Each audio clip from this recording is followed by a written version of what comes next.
अगले कुछ सालों में ना दुनिया का आर्थिक नक्शा पूरी तरह से बदलने वाला है। कुछ देश वो ऊपर उठेंगे और कुछ पीछे रह जाएंगे। तो आज हम 2026 के इसी नए इकोनॉमिक मैप को समझने की कोशिश करेंगे और देखेंगे कि असल ताकत, असल शक्ति किसके हाथ में आने वाली है। चलिए शुरू करते हैं। 2026 तक दुनिया की जो अर्थव्यवस्था है वो 123.6 ट्रिलियन डॉलर्स की हो जाएगी। सोचिए जरा, कितनी बड़ी रकम है ये, मतलब अविश्वसनीय। लेकिन असली सवाल ये नहीं है कि ये कितनी बड़ी है। असली सवाल तो ये है कि ये जो ग्रोथ है, ये जो बढ़त है, वो आ कहां से रही है? कौन से देश हैं जो इस विशाल आर्थिक इंजन को चला रहे हैं? अच्छा, आगे बढ़ने से पहले एक चीज फटाफट समझ लेते हैं। जीडीपी। जीडीपी यानी ग्रॉस डोमेस्टिक प्रोडक्ट। ये दरअसल किसी भी देश की आर्थिक सेहत मापने का एक तरीका है। समझ लीजिए एक तरह का रिपोर्ट कार्ड है जो बताता है कि एक तय समय में देश में कुल कितना सामान और सेवाएं बनी। आज हम इसी पैमाने का इस्तेमाल करेंगे। ठीक है, तो चलिए अब जरा गहराई में उतरते हैं।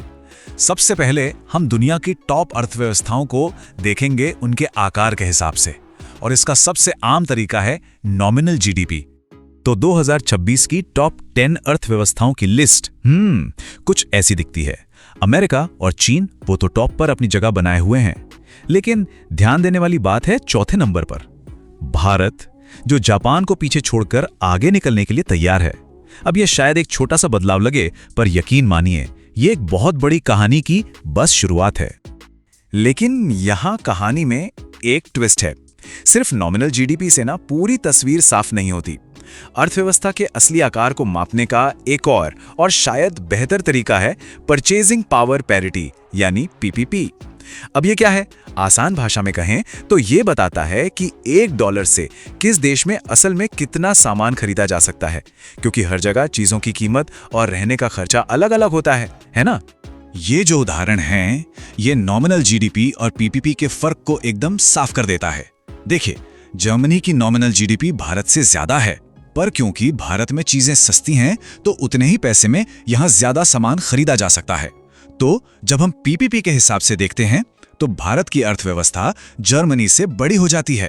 तो मतलब साफ है, असली आर्थिक ताकत को समझने के लिए हमें सिर्फ ऊपर ऊपर से नहीं बल्कि थोड़ा अंदर झांकना होगा। तो ये तो बात हुई कि कौन सबसे बड़ा है, पर अब देखते हैं कि कौन सबसे तेजी से बढ़ रहा है। चलिए अब उस स्टैटिक लीडर बोर्ड को छोड़कर दुनिया की ग्रोथ के असली इंजनों पर फोकस करते हैं। ये तस्वीर देखिए, ये सब कुछ कह देती है। सवाल यह है कि 2026 में दुनिया की आर्थिक ग्रोथ का सबसे बड़ा हिस्सा आखिर आएगा कहां से? और जवाब बिल्कुल साफ है, चीन और भारत। अमेरिका तीसरे नंबर पर जरूर है, पर इन दो एशियाई दिग्गजों से काफी पीछे है। पूरी दुनिया में जो भी आर्थिक ग्रोथ होगी 2026 में, उसका 26.6% हिस्सा सिर्फ और सिर्फ चीन से आएगा। यह आंकड़ा बताता है कि ग्लोबल इकोनॉमी पर चीन का प्रभाव कितना जबरदस्त है। और चीन के ठीक पीछे भारत, जो पूरी दुनिया की ग्रोथ में 17% का योगदान दे रहा है। इसके साथ ही भारत दुनिया का दूसरा सबसे बड़ा ग्रोथ कंट्रीब्यूटर बन जाता है। अब जरा इन दोनों को मिलाकर देखिए, 2026 में दुनिया की करीब करीब आधी आर्थिक ग्रोथ सिर्फ इन दो देशों से आएगी, चीन और भारत। ये दिखाता है कि दुनिया का इकोनॉमिक सेंटर कितनी तेजी से बदल रहा है।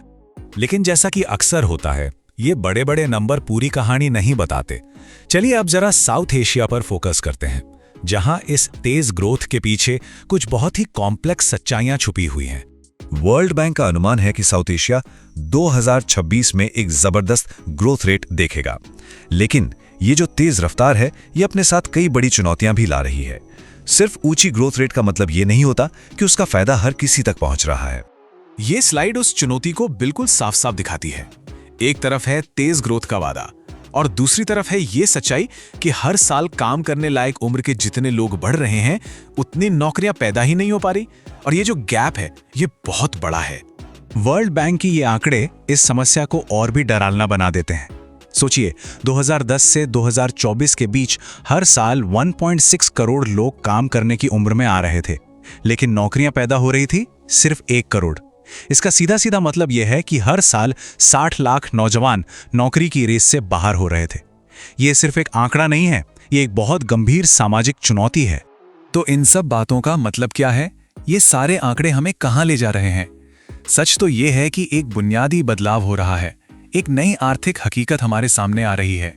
इस पूरे विश्लेषण का जो सार है, जो निचोड़ है, वो ये है, दुनिया का आर्थिक गुरुत्वाकर्षण केंद्र अब पश्चिम से पूरब की ओर खिसक रहा है। ग्रोथ के जो असली इंजन हैं वो अब एशिया में हैं और यही वो बदलाव है जो 21वीं सदी की आर्थिक कहानी को लिख रहा है। तो चलिए आज की बातचीत के जो मेन पॉइंट्स हैं उन्हें फटाफट दोहरा लेते हैं। पहली बात, ग्लोबल इकोनॉमी बहुत बड़ी है। दूसरी, सिर्फ नॉमिनल जीडीपी से पूरी कहानी समझ नहीं आती। तीसरी, असली ग्रोथ अब चीन और भारत जैसे उभरते बाजारों से आ रही है। और चौथी और सबसे जरूरी बात, इस तेज ग्रोथ के साथ जॉब क्रिएशन जैसी बड़ी चुनौतियां भी हैं। और आखिर में एक सवाल सबके लिए, जैसे जैसे ये नया आर्थिक नक्शा बन रहा है, वैसे वैसे दुनिया में शक्ति और प्रभाव का क्या होगा? भविष्य में दुनिया के आर्थिक नियम कौन लिखेगा? इस सवाल का जवाब ही आने वाले दशक की कहानी तय करेगा।